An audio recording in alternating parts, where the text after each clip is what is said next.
श्रीमान गुलाम नबी जी, मुझे चिंता इस बात की है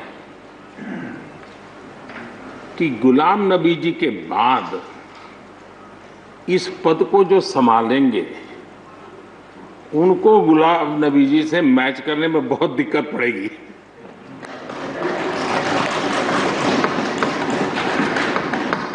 क्योंकि गुलाम नबी जी अपने दल की चिंता करते थे, लेकिन देश की और सदन की भी उतनी ही चिंता करते थे। ये छोटी बात नहीं है जी, ये बहुत बड़ी बात है। वरना अपोजिशन के लीडर के रूप में अपना दबदबा पैदा करना, ये सब मोह किसी को भी हो सकता है, लेकिन उन्होंने सदन से, मैं शरद पवार जी को भी इसी कैटेगरी में रखता हूं, वे सदन की और देश की चिंता को प्रायोरिटी देने वाले नेताओं में से रहे। गुलाम नबी जी ने बखूबी इस काम को निभाया है। मुझे याद है इस कोरोना काल में मैं एक फ्लोर लीडर्स की मीटिंग कर रहा था, तो उसी दिन गुलाम नबी जी का फोन आया कि मोदी जी ये तो ठीक है आप करते हैं, लेकिन आप एक काम कीजिए, सभी पार्टी लीडर्स की मीटिंग जरूर बुलाइए। मुझे अच्छा लगा कि उन्होंने पार्टी लीडर्स के साथ, सभी पार्टी अध्यक्षों के साथ बैठने का मुझे सुझाव दिया, और मैंने उस मीटिंग को किया भी। वो गुलाम नबी जी के सुझाव पर किया था, और मुझे कहने में, यानी इस प्रकार का संपर्क, और उसका मूल कारण है कि उनको दोनों तरफ का अनुभव रहा है, सत्ता दल का भी और विपक्ष का। 28 साल कार्यकाल, ये अपने आप में बहुत बड़ी बात होती है जी।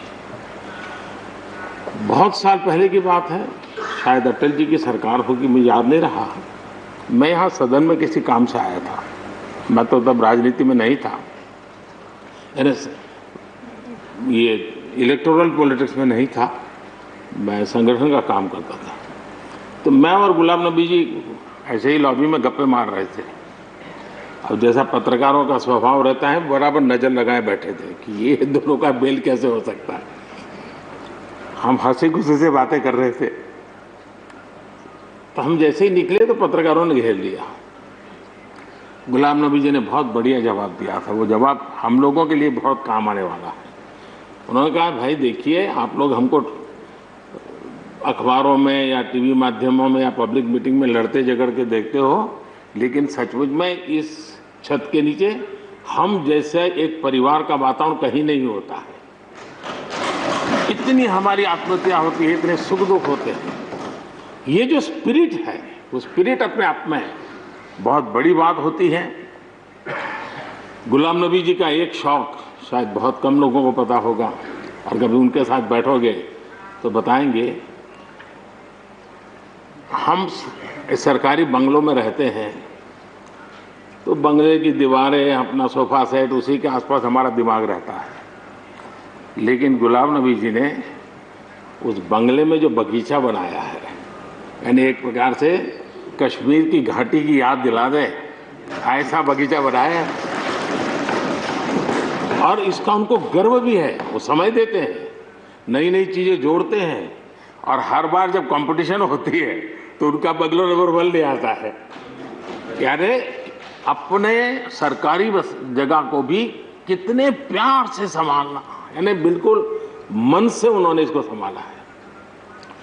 जब आप मुख्यमंत्री थे, मैं भी एक राज्य का मुख्यमंत्री के नाते काम करता था, हमारी बहुत गहरी निकटता रही इस कार्यकाल में। शायद ही कोई ऐसी घटना मिल सकती है कि जबकि हम दोनों के बीच में कोई संपर्क सेतु न रहा हो। एक बार गुजरात के यात्री, क्योंकि जम्मू कश्मीर में जाने वाले टूरिस्ट में गुजरात बहुत बड़ा नंबर रहता है, और टेररिस्टों ने पर हमला कर दिया, करीब 8 लोग शायद मारे गए। सबसे पहले गुलाम नबी जी का मुझे फोन आया,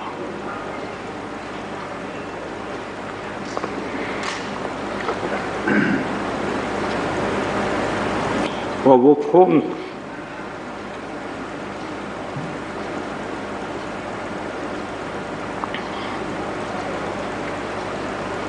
सिर्फ सूचना देने का नहीं था,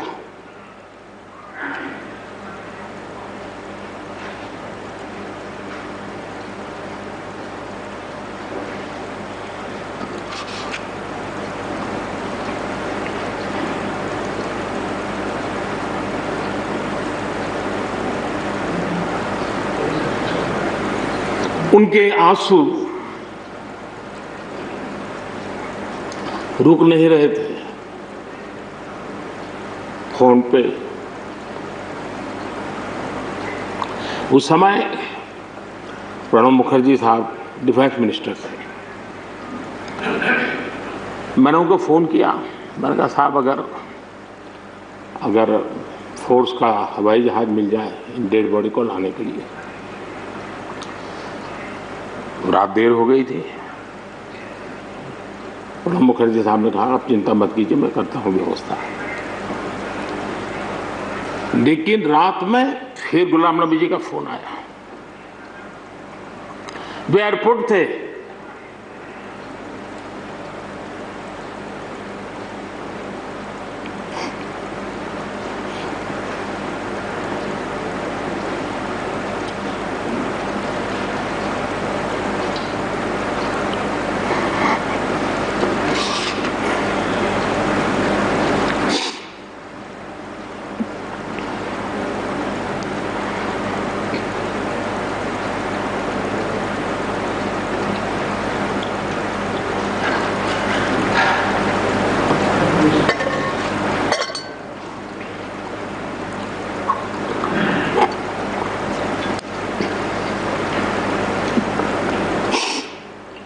सॉरी, उस रात को एयरपोर्ट से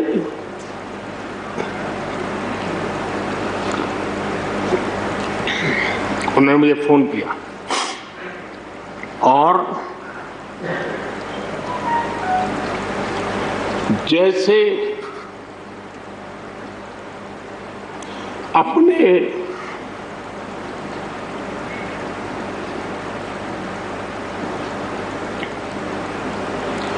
परिवार के सदस्य की चिंता करें,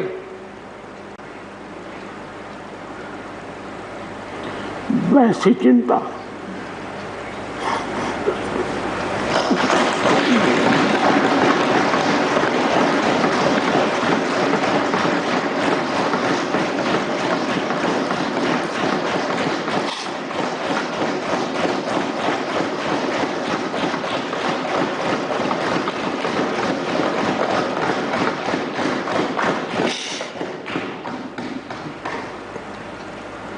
पद, सत्ता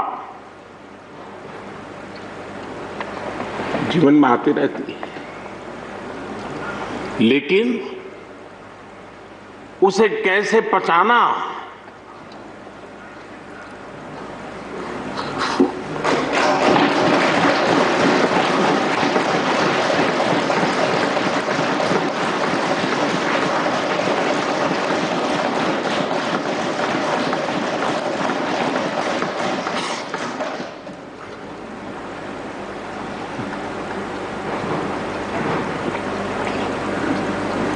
मेरे लिए बड़ा भावुक पल था।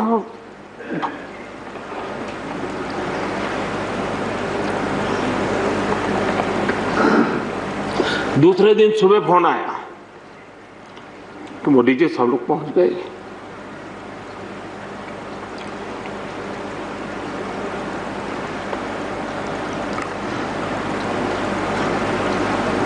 इसलिए एक मित्र के रूप में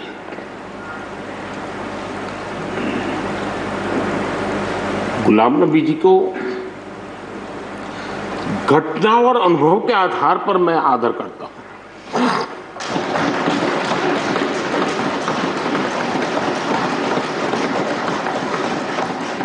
और मुझे पूरा विश्वास है कि उनकी सौम्यता, उनकी नम्रता, इस देश के लिए कुछ कर गुजरने की उनकी कामना, वो कभी उनको चैन से बैठने नहीं देगी।